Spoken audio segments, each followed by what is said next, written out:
Yeah, like I said, this class opener is our official review for Friday's test, right? The first section of Friday's test is going to be classifying numbers, and there's going to be 5 questions on classifying numbers. Okay, right here we only have 3, but there's going to be about 5 on classifying numbers. Now, classifying numbers is not a difficult thing. All you have to do is go back and watch that video that I posted last week on classifying numbers, and you should get a good sense of it. Now, the tricky part is I'm not going to provide you the names, all right? So you need to actually have this memorized, right? And I put them in order right here on the video. The very first kind of numbers that you learned were 1, 2, 3. You learned that naturally, right? You didn't start with the number 0. You started with 1, 2, 3. So natural numbers are the 1, 2, 3. You grew up a little bit more. You realize that there's a number called 0. That number 0 is a number with the biggest hole in it. So when you include 0, it's called the whole number. You grew up a little bit more and you realize that they're not all positive numbers, but we also have negative numbers, and those are called integers. And then you finally matured the most, and you realize that not all numbers are nice, like 1, 2, 3, 4, or like -1, -2, -3, -4. Sometimes you have decimals or fractions. Decimals or fractions are really ratios, and ratios is a word inside the word rational, so those are rational numbers. So whenever you have a fraction or a decimal, those are called rational numbers. But they make sense. You know what half a pizza is. You know what 1/4 of a tank of gas is. Now, there are some crazy decimals that are infinite and that don't have a pattern. Those crazy decimals are called irrational numbers. So all of these words, you guys have to have them memorized. All right, I'm not going to provide this list on the test. I'm just going to give you this number, -2.95, and you need to know what that is. So what is -2.95? Rational. Any decimal or fraction is rational. Okay? Any decimal or fraction is rational. So number 1, this is rational. Okay? Now, if it were a crazy decimal that has no end, that doesn't repeat, that has no pattern, then you call that irrational. But this is a decimal that's rational. Okay? We understand what owing somebody $2.95 means. Irrational is crazy, like pi. All right, that's crazy. Or the square root of like 7. That's crazy. How about number 2? The square root of 25. Is that crazy? No, that's the answer 5. And when we think about 5, what kind of number is that? Natural, right? So, yeah, the number 5 is a natural number. So natural for this one. And 1/4. Well, that's a fraction, which is also known as a ratio. So what do we call that? Rational number, right? So rational number for 1/4. 1/4 is a rational number. Once again, it's not tricky to understand this, but the only challenging part is that I'm not going to provide these words to you. All right? Could you guys handle that? Yeah. 5 questions are on this section: natural, whole, integer, rational, irrational. So let's practice a little more on this video. It's not on here, but what if I said classify -23? What would you say that is? -23. Integer, right? As long as there's no decimal or fraction, and you have a nice negative number like -23, that's an integer, right? What if I say classify the number 0? Whole, right? 0 is with the biggest hole in it, the number with the biggest hole in it.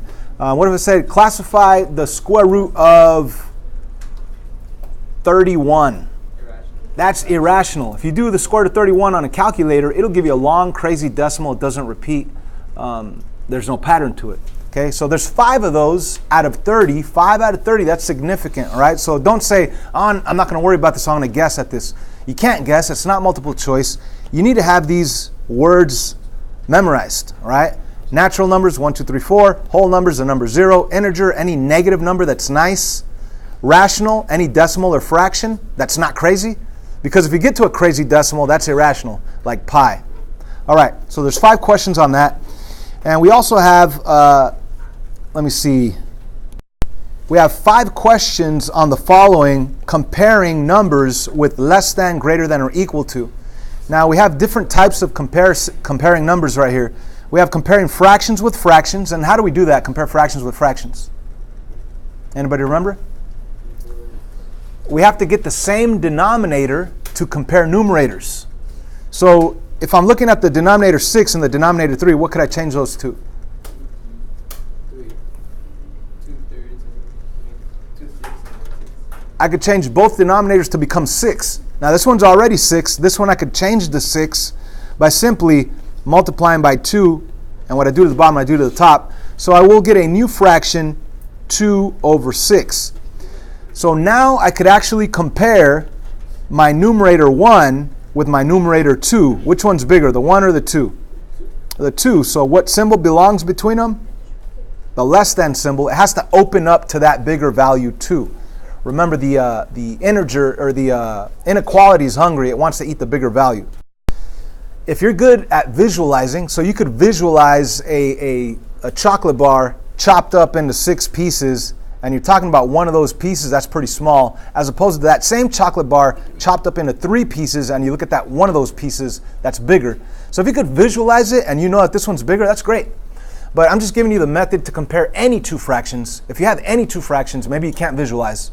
Maybe the denominator's too big to think about slicing. So if you can't visualize, the key is to just make the denominators be the same number, right? And you could easily see by comparing the numerators which one's bigger. Okay, so like number 5, see, I don't want to visualize chopping it up into 90 pieces, or yet alone chopping it up into 900 pieces, right? Right there, I want a common denominator. So the 900, I could convert that, the 90, I could convert that to 900 by multiplying by 10. So if I multiply both top and bottom by 10, this by 10, this by 10, what will I end up with on top? 470, right? Now, 900 on the bottom, 900 on the bottom. Now you could compare the 470 up on top to the 461. Which one's bigger? The 470 is bigger. 470 is bigger than 461. So you see how easy it was to compare those two?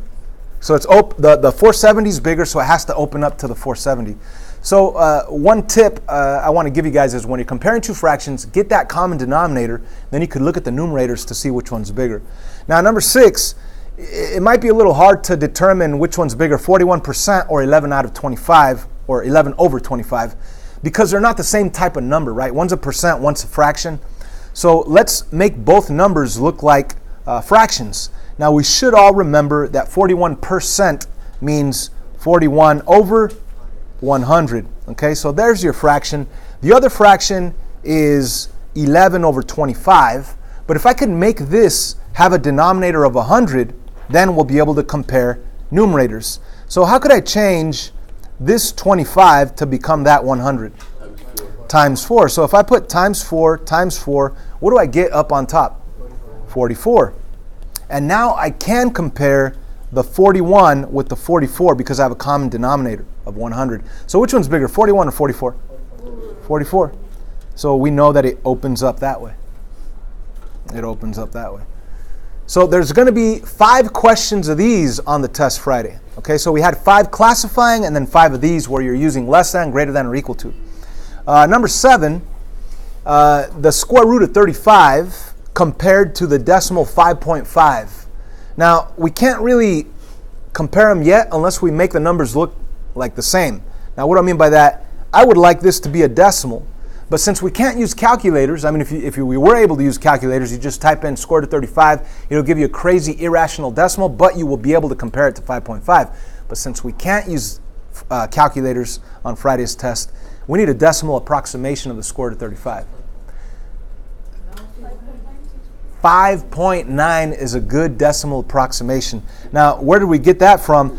Think about this. The square root of 36 is what? Is 6, right? So the square root of 35 must be a little bit less than the square root of 36, which means that the answer to the square root of 35 must be a little bit less than 6. So I know that the square root of 35 is roughly a little bit less than 6, so about 5.9. So when I compare that 5.9 with the 5.5, which one's bigger? 5.9. So it has to open up to the square root of 35. So there's going to be 5 questions out of the 30 on comparing using inequalities. Let's move on to other sections that are going to be on the test. We're going to have 4 questions on giving decimal approximations. right? Now, we already started talking about giving decimal approximations on the last question where we had to compare numbers. But we're going to have 4 specific questions that say, give a decimal approximation to these square root values that are really irrational. Okay, now, the trick to that is to make a perfect square number list, right? And how do we make a perfect square number list? Well, 2 squared is 4, 3 squared is 9, 4 squared is 16, 5 times 5 is 25, 6 times 6, and you just write this list of numbers on your test, and you could use this list to see where the square root of 50 lands. So square root of 50, it's really close to what? Square root of 50 is really close to what? To 49, right? The square root of 50 is really close to 49, as in the square root of 49, I'm sorry. So 50 is a little bit more than 49. So the answer to the square root of 49 is what? 7. So this one has to be a little bit more than 7. So that's where we say it's roughly 7.1, approximately 7.1. Now let's go to the square root of 72. Where is 72 at in terms of these numbers? 72, well, it's 72 is between 64 and 81, right? Now, is it really close to 64? No. Is it really close to 81? No. 72 is pretty much in the middle between 64 and 81. So our answer to the square root of 72 is going to be an answer that's pretty much in the middle of the answer of the square root of 64 and the square root of 81. So what's the square root of 64? The square root of 64 is 8. The square root of 81, 9. So our answer is going to be roughly between, so 8.5 is an excellent decimal approximation to the square root of 72. So we're going to have 4 of those, all right? The first 5 on the test are classifying. The next 5 are less than, greater than, or equal to comparing numbers. And the next 4 are these guys. I give you square roots, and you have to give a decimal approximation. And the way to do that is to make this list of numbers, of perfect square numbers, and you could see where this number falls. And you could give a decimal approximation that way. Now, the next section of the test, the next 6 questions are going to be on adding and subtracting integers. I hope we all got this down, right? We need to have adding and subtracting. 6 questions out of 30 is a significant amount, and it all comes from adding and subtracting integers. So the best way to tackle this is to think of money. Anything negative or anything minus means that you owe. Unless you have a minus minus, you have to change that to plus plus, which would mean that you have. So always think, I owe, I have, and then how do you end up? Do you owe or do you have left over, right? So right here, I owe $6. I have $2. How do I end up? You still owe 4, so it's -4, your answer, okay? Now, before thinking of money, you have to change the minus minus to plus plus. So right here, I owe $9. I have $3. That's negative. I end up owing, I still owe 6, so -6 is my answer, okay? So we're going to have 6 of those. I only gave you 2 examples because I have a feeling that you guys are pretty good at adding and subtracting. And if you need more help, you could go back and review the previous videos. This next section, multiplying and dividing, we are going to have about 3 or 4 questions on regular integers, multiplying and dividing. And we're going to have a couple where we're multiplying and dividing fractions, right? So I'm going to jump to the fraction ones that we're going to see on the test. So if I take a look at number 12, I need to multiply these fractions. Now, the 16, it doesn't look like a fraction. I could put it over 1, and I will, to make it look like a fraction. So whenever you have a number and you want it to look like a fraction, simply put it over 1. And then after that, I could multiply the top with the top and get an answer, and the bottom with the bottom and get an answer, and then I could reduce the new fraction. Or I could look at and try to cancel anything out. I could reduce first and then multiply. So I have a 16 up on top. I have a 4 on the bottom. 16 over 4. Think about that. 16 over 4. Not 3 over 4, but 16 over 4. I could reduce by what? I could reduce by 4. If I reduce by 4, the 16 becomes what? Becomes 4. Sorry, I have to write small. And if I reduce the bottom by 4, that becomes what? 1. So I have a new problem, and as a matter of fact, this new problem is not even involving fractions anymore. Because I have over here -4 over 1, which is just -4, times -3 over 1, which is just -3. So what's -4 times -3? Positive 12, right? So we have positive 12 as an answer right there. Again, a negative times a negative equals a positive. Okay. Now this last one, I'm dividing by a fraction. And whenever we divide by a fraction, what do? Change the division to multiplication, and we flip the second fraction only. That first one's going to stay the same, negative 7/9. The second one flips 3/2. It's still negative, but it flips. Now, I could multiply 7 times 3, get 21, 9 times 2, get 18, and then reduce, or I could reduce first. If I look at the 7/2, I can't reduce. 7/2 doesn't reduce. But the 3 and the 9, I could reduce both of those by 3. So if I reduce by 3, if I reduce by 3, 3 divided by 3 is 1, and reduce the 9 by 3, 9 divided by 3 is 3. Those are my new numbers. And now I could multiply the top with the top. If I go 7 times 1, that is 7. And if I go 3 times 2, that'll be 6. And of course, a negative times a negative equals a positive. So positive 7/6 is the correct answer there. And of course, that is an improper fraction that you could rewrite as a mixed number if you want, which would be 1 1/6. But you could leave it improper if you'd like, whatever you want. Now, the final 2 questions on this 30-question test, final 2 questions on 30-question test is exponents with parentheses and without parentheses. So we must remember that if you don't have parentheses, like right here on number 14, if you don't have parentheses around that negative, the base is not really negative 5. The base is really just 5, and you have to do 5 to the second power, and then you put that negative in front of your answer. So 5 to the second power, that's 5 times 5, and 5 times 5 is 25. And what happens with that negative sign in the front? You just bring it down and put it in front of your answer, so your answer is negative 25. Now that's a totally different story if you did have parentheses. If you did have parentheses, then when you expand, you would have that negative sign included as part of your base when you expand.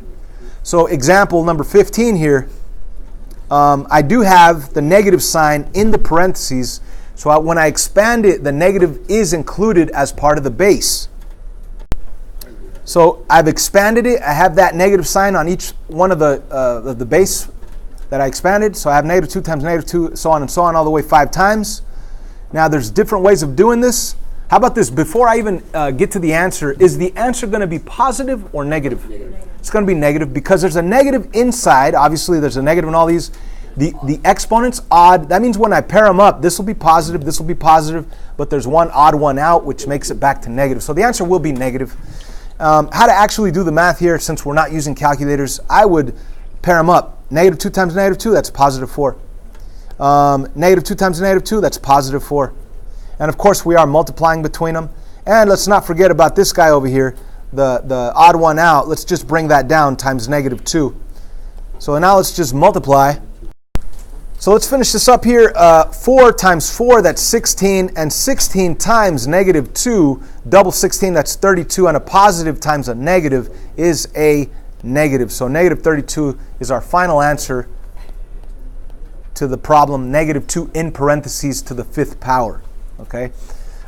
So once again, parentheses make a huge difference. Just to wrap it up, negative 3 squared, what's that? What's negative 3 squared when the negative's in the parentheses? 9. That's positive 9. But if I compare it to negative 3 squared without parentheses, what's that? That's negative 9, right? I hope we got this. That's pretty much a breakdown of every single section of Friday's test. I would watch this video a couple of times and maybe even find more questions from previous assignments that mirror these.